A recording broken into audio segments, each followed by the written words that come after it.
भक्तों, 14 जनवरी मकर संक्रांति के दिन एक गुप्त चीज जरूर खा लेना, इतना धन आएगा कि संभल नहीं पाओगे। ये केवल एक वीडियो का शीर्षक नहीं है, ये स्वयं माँ लक्ष्मी का वो गुप्त संकेत है जो शास्त्रों के पन्नों में कहीं दबा हुआ था। आप जीवन भर मेहनत करते हैं फिर भी तिजोरी खाली क्यों है? क्योंकि आप नहीं जानते कि संक्रांति के पावन दिन आपके पेट में जाने वाला एक ग्रास, एक निवाला आपके 7 जन्मों की गरीबी मिटा सकता है।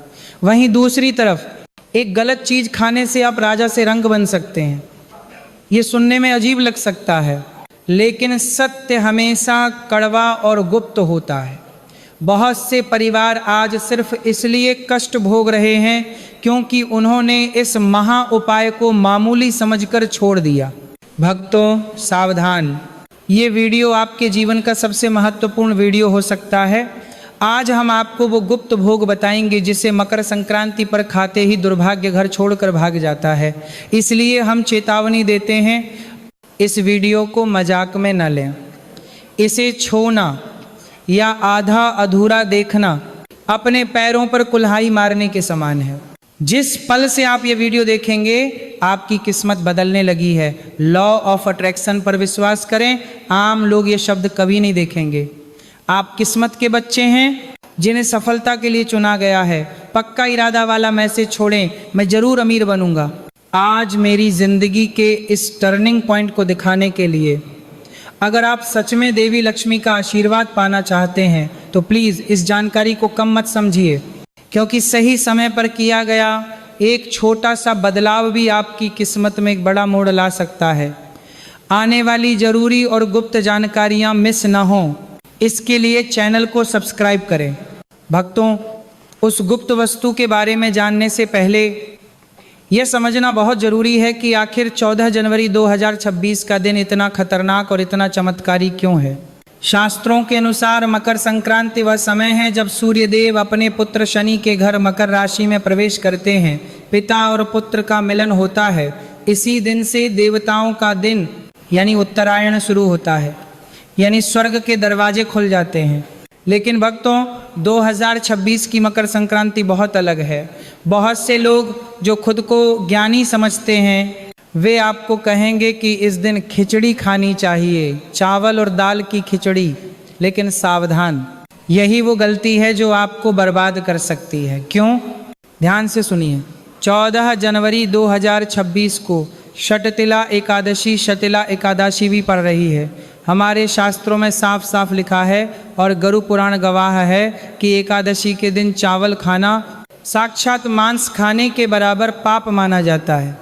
अगर आपने पुरानी आदत के अनुसार इस बार संक्रांति पर चावल या खिचड़ी खाई तो पुण्य मिलना तो दूर, आप ब्रह्म हत्या समान पाप के भागी बन जाएंगे और माँ लक्ष्मी उसी क्षण आपके घर से रूठकर चली जाएंगी।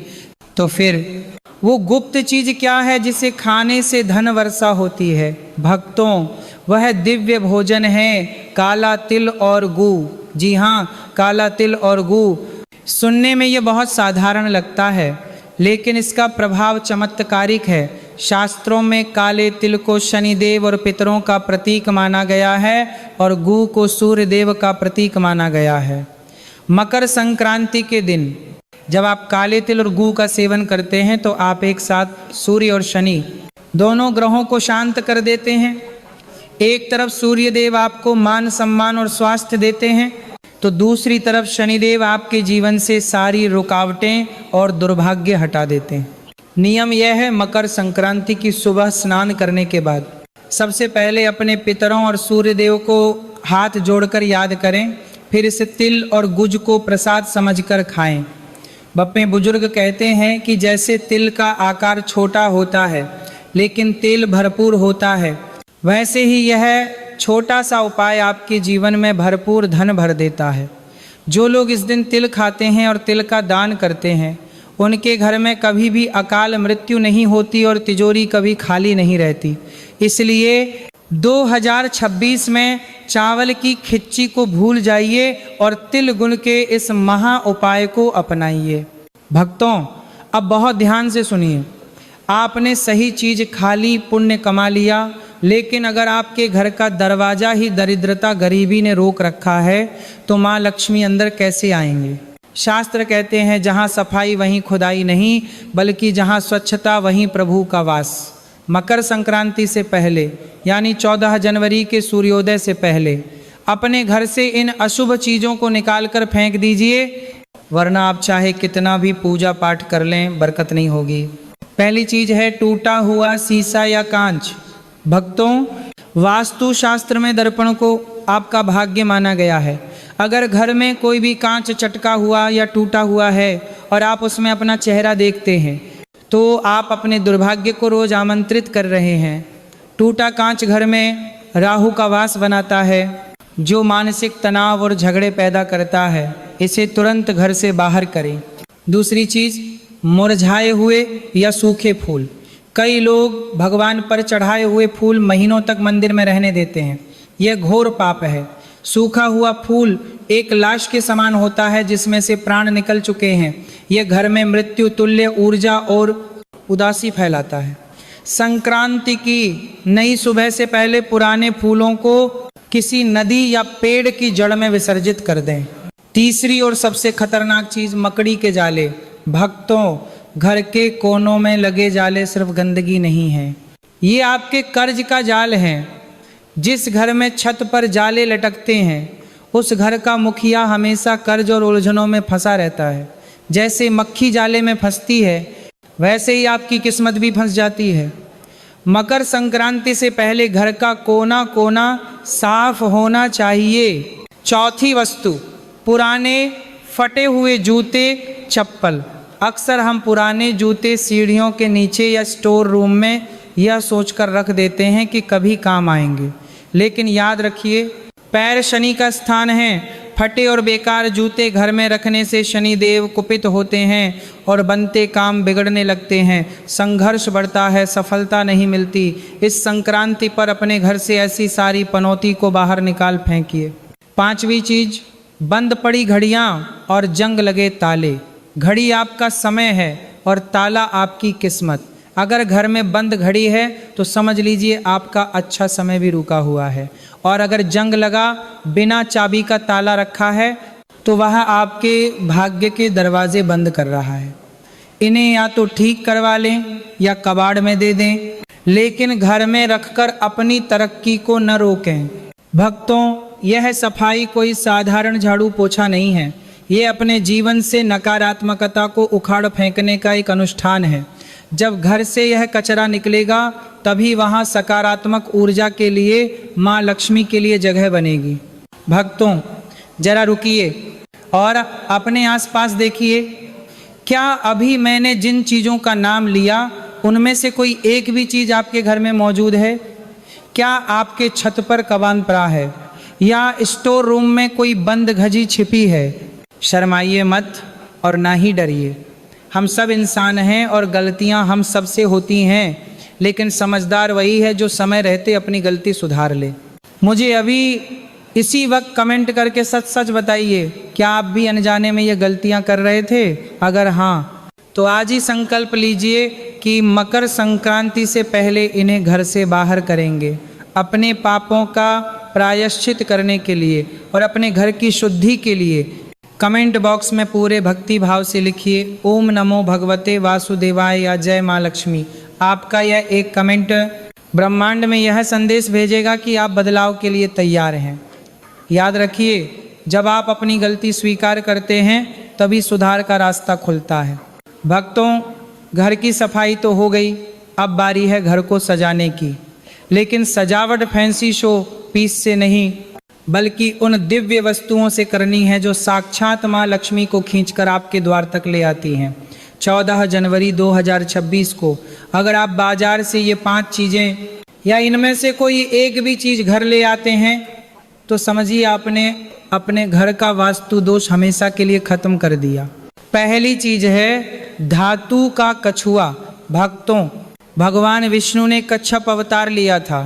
कछुआ स्थिरता का प्रतीक है। जिस घर में पीतल या चांदी का कछुआ उत्तर दिशा में रखा होता है वहाँ धन आता तो है, लेकिन सबसे बड़ी बात वह धन टिकता है, पानी की तरह बह नहीं जाता। दूसरी वस्तु दक्षिणावर्ती शंख। समुद्र मंथन के समय माँ लक्ष्मी से पहले शंख रत्नों के रूप में निकला था, इसलिए शंख को लक्ष्मी जी का भाई माना जाता है। मकर संक्रांति के दिन इसे घर लाकर पूजा स्थान पर रखें। जिस घर में शंख की ध्वनि गूंजती है वहाँ से दरिद्रता वैसे ही भाग जाती है जैसे शेर की दहाड़ सुनकर हिरण भागते हैं। तीसरी चीज लघु नारियल। ये सामान्य नारियल से बहुत छोटा होता है लेकिन इसकी शक्ति अपार है। इसे लाल कपड़े में लपेटकर अपनी तिजोरी में रख दें, ये चुंबक की तरह पैसे को खींचता है। चौथी चीज मोर पंख। भगवान श्री कृष्ण का प्रिय मोर पंख। यह सिर्फ सुंदरता नहीं बल्कि एक रक्षक है।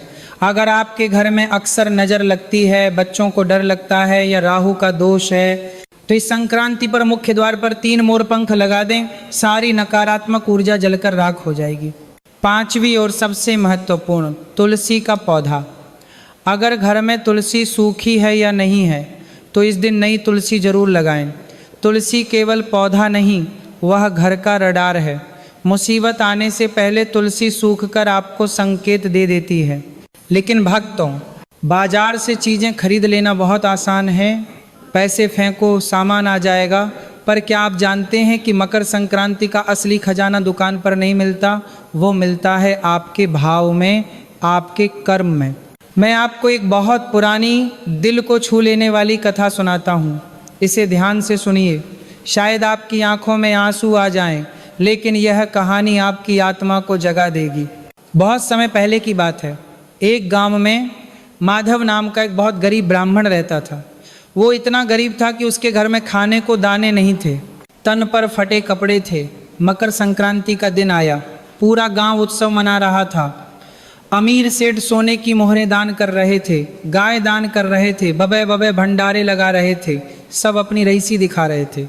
माधव अपनी टूटी झोपड़ी में बैठा रो रहा था। वह भगवान से बोला, हे प्रभु, आज इतना बड़ा दिन है, सब तुझे कुछ न कुछ दे रहे हैं, पर मैं बदनसीब, तुझे क्या दूं, मेरे पास तो खुद खाने को कुछ नहीं है। तभी उसे याद आया, घर के एक कोने में मिट्टी के बर्तन में मुट्ठी भर काले तिल और थोड़ा सा पुराना गुड़ बचा हुआ था। बस वही उसकी कुल जमा पूंजी थी। वह उसे मुट्ठी में भींचकर मंदिर की ओर चला। रास्ते में ठंड से ठिठुरता हुआ एक बूढ़ा भिखारी उसे मिला। भिखारी ने ओ पजने के बर्तन में एक सार खरोबा था। कांपते हुए हाथ फैलाए और कहा, बेटा, बहुत भूख लगी है, कुछ खाने को दे दो। माधव ने देखा भिखारी की हालत उससे भी खराब थी। माधव की आंखों में करुणा भर आई। उसने एक पल भी नहीं सोचा और अपनी मुट्ठी में दबे वो आखिरी काले तिल और गुड़ उस भिखारी की हथेली पर रख दी और मन ही मन कहा, हे नारायण, ये आपके लिए है। भिखारी ने खाया, मुस्कुराया और चला गया। माधव खाली हाथ लेकिन भरे हुए दिल के साथ घर लौटा। उस रात वह भूखा सोया, लेकिन उसे नींद बहुत सुकून की आई। समय बीता, माधव की मृत्यु हुई और वह यमराज के दरबार में पहुंचा। वहां चित्रगुप्त सबके कर्मों का हिसाब कर रहे थे। एक तरफ उन अमीर सेठों का हिसाब हो रहा था जिन्होंने मकर संक्रांति पर सोने के पहाड़ दान किए थे, पर उनके मन में अहंकार था। दूसरी तरफ माधव खड़ा था।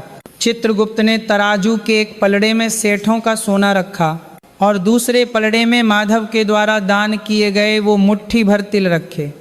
और चमत्कार हुआ, माधव के मुट्ठी भर तिल वाला पलड़ा भारी हो गया और सोने वाला पलड़ा ऊपर उठ गया। यमराज ने मुस्कुराते हुए कहा, दान का वजन वस्तु से नहीं, त्याग से होता है। उन सेठों ने अपने अतिरिक्त धन से दान किया, लेकिन माधव ने अपना सर्वस्व दान कर दिया था।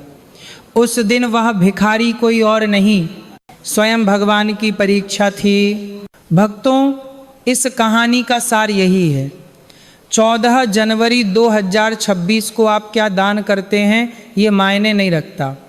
आप 1 रुपया दें या 1 लाख, अगर उसमें अहंकार है तो वह धूल के बराबर है। और अगर आप सच्चे दिल से अपनी मेहनत की कमाई से किसी गरीब को 1 पैकेट बिस्किट या मुट्ठी भर तिल भी खिला देते हैं तो वह दान तीनों लोगों की संपत्ति से बड़ा है। इसीलिए इस बार जब दान करें तो हाथ से नहीं, दिल से करें, क्योंकि भगवान आपकी जेब नहीं, आपकी नीयत देखते हैं। भक्तों, अब आप समझ गए हैं कि क्या दान करना है और क्या त्यागना है। अब हम आते हैं उस विशेष विधि पर जिसे अगर आपने 14 जनवरी 2026 की सुबह सही तरीके से कर लिया तो आपके शरीर और आत्मा के सारे पाप धुल जाएंगे।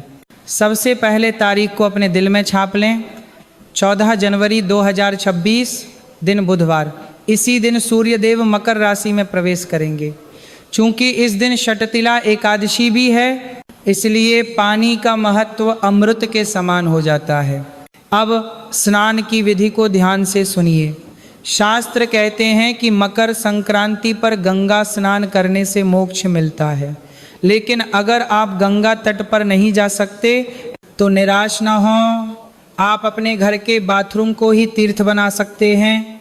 सुबह ब्रह्म मुहूर्त में यानी सूर्योदय से पहले उठें, नहाने की बाल्टी में सबसे पहले थोड़ा सा गंगा जल डालें। अगर गंगा जल नहीं है तो मन में माँ गंगा का स्मरण करें और गंगे च यमुने चैव मंत्र बोलें। इसके बाद बाल्टी में थोड़े से काले तिल जरूर डालें। याद रखिए, एकादशी के दिन तिल के पानी से स्नान करना हजारों गायों के दान के बराबर पुण्य देता है। जब आप इस पानी से नहाएं तो ये भाव रखें कि आपके शरीर के रोग और दुर्भाग्य काले तिल के साथ बहकर जा रहे हैं। इसके बाद सूर्य देव को अर्घ्य देने का सही तरीका जान लीजिए। नहाने के बाद गीले वस्त्रों में ही या साफ कपड़े पहनकर सूर्य देव को जल देना अनिवार्य है, लेकिन बहुत से लोग गलत तरीके से जल देते हैं। सही तरीका यह है कि एक तांबे का लौटा लें, उसमें शुद्ध जल भरें, उसमें एक चुटकी रोली यानी लाल चंदन, थोड़े से काले तिल, थोड़ा गुड़ और एक लाल फूल डालें। अब पूर्व दिशा की ओर मुख करें, अपने दोनों हाथों को सिर से ऊपर उठाएं और धीरे धीरे जल की धारा छोड़ें। ध्यान रहे, जल की गिरती हुई धार के बीच से आपको सूर्य भगवान के दर्शन करने हैं। जल देते समय इस मंत्र का जाप करें, ओम सूर्याय नमः या ओम आदित्याय नमः। जो जल जमीन पर गिरे उसे लांघें नहीं, उस जल को अपनी उंगलियों से छूकर अपने माथे और आंखों पर लगाएं। यह सूर्य का तेज है, इसे अपने भीतर उतारें। अब भोजन का नियम और अंतिम चेतावनी सुनिए। एक बार फिर अंतिम चेतावनी दे रहा हूँ, 14 जनवरी 2026 को घर में चावल, खिचड़ी या रोटी न बनाएं। इस दिन केवल फलाहार करें या कुट्टू और सिंघाड़े का आटा खाएं। और सबसे ज़रूरी बात यह है कि तिल और गुड़ के लड्डू का भोग भगवान विष्णु और सूर्य देव को लगाकर उसे ही प्रसाद रूप में ग्रहण करें। यह छोटा सा त्याग आपके वंश की रक्षा करेगा। भक्तों, वीडियो के अंत में मैं आपसे बस इतना ही कहूँगा, अमीर वह नहीं है जिसके पास तिजोरी भरी है, अमीर वह है जिसके पास ईश्वर का आशीर्वाद और संतोष है। मकर संक्रांति हर साल आती है, लेकिन 2026 का ये संयोग बार बार नहीं आएगा। आज आपके पास दो रास्ते हैं। एक रास्ता है कि इस वीडियो को अभी बंद करें और अपनी पुरानी आदतों में, उसी गरीबी और क्लेश में वापस चले जाएं। दूसरा रास्ता है कि आज ही, अभी इसी पल अपने जीवन की कमान अपने हाथ में लें, घर की सफाई करें, मन की सफाई करें और 14 जनवरी को श्रद्धा भाव से दान करें। चुनाव आपका है। याद रखिए, कर्मों की आवाज़ शब्दों से ऊंची होती है। अगर आपको लगता है कि इस वीडियो ने आपकी आंखें खोली हैं तो इसे केवल अपने तक सीमित न रखें, इसे अपने दोस्तों और परिवार के साथ शेयर करें। शास्त्रों में इसे ज्ञान दान कहा गया है। क्या पता आपके एक शेयर से किसी गरीब के घर में रोशनी हो जाए, और जब किसी और का भला होता है तो उसकी दुआ आपको ही लगती है। ऐसी ही दुर्लभ और रहस्यमयी जानकारियों के लिए जो आपकी किस्मत बदल सकती हैं, अभी इस चैनल को सब्सक्राइब करें और घंटी का बटन दबाएं ताकि ईश्वर का संदेश सबसे पहले आप तक पहुंचे। कमेंट में अपने इष्ट देव का नाम या जय सूर्यदेव लिखकर अपनी उपस्थिति दर्ज कराएं। ईश्वर आप सभी की झोली खुशियों से भर दे। शुभ मकर संक्रांति। ओम शांति शांति शांति।